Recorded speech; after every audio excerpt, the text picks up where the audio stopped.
Hello everyone. Today's messaging apps have advanced in additional text formatting options. For today, I've prepared a short video tutorial on how to bold text in the WhatsApp application. The process is simple. Open the WhatsApp application and then open a chat. Enter your message text. I'll write, "Hello my friend." Text that can be bolded includes letters, numbers, and other characters. Select the entire text or just a portion of it. After selection, click on the three dots here. Find the bold option and click on it.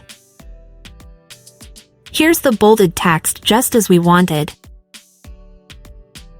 Another way to bold text is to place an asterisk symbol before and after the text or word you want to bold. Put an asterisk at the beginning and end of that text or word, and the text will be bolded. And that's it. Subscribe to our channel for more smart and simple tutorials.